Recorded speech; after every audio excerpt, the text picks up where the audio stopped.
Hello, in this video I'm going to show the home screen tricks on ZTE Blade A36. Okay, to open up the customization menu, all we need to do is to hold on an empty space on our home screen. Now, in here we can quickly change the wallpaper. In here we have some suggestions.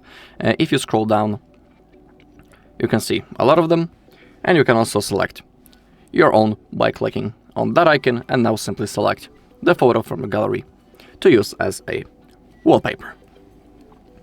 Down below, next to it, we have the widgets. They're really useful, and I always create some of them. For example, we have the battery widget, and here we can see the size. So for example, let's add this one. We need to hold on it and then place it on your home screen. Really useful thing. We can also grab it and change its position anywhere that we want on the screen. In my case, I'll place it right in here. If you click on the widget, as you scroll down, you can also see the Android widgets, and in here you can see a list of all apps of which you can create a widget. Next to it, we have the effects, and that are the transition effects. In here we have normal, we have the cross flip, we have the wave. You can see how it's going to look like.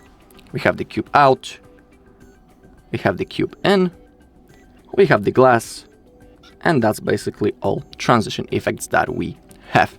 So for example, let's select the cube out, and now you can see that when I'm sliding left or right, we have this cool animation.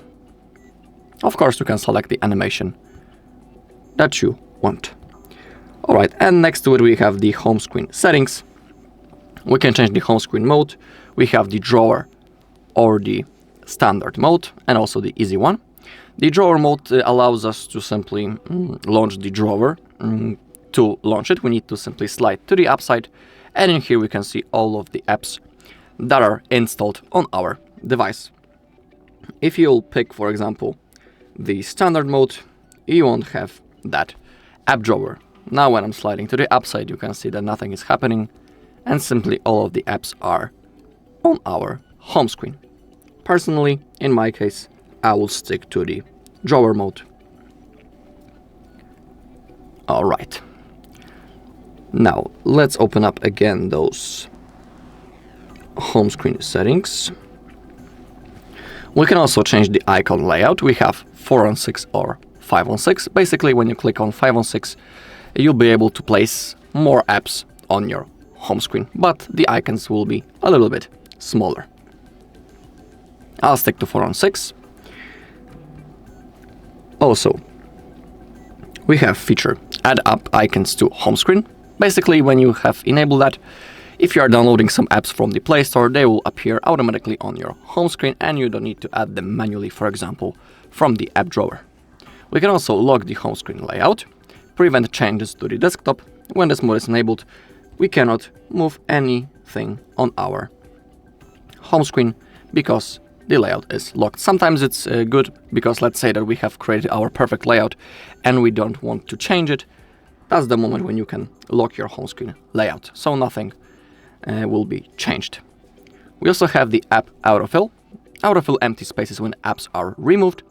It is a pretty cool thing in my opinion because you don't need to manually organize your home screen when you uninstall something. Now I will show you that when I will uninstall the Free Fire, for example, this gap that will be created will be automatically filled. So I'll click on uninstall, and you can see that the PUBG jumped into the place of the Free Fire app, and that gap has been successfully fulfilled. That's how it works. We can also loop the screen, go from last screen to first just by swiping. That's how it looks. It also works in a different direction. That's the looping.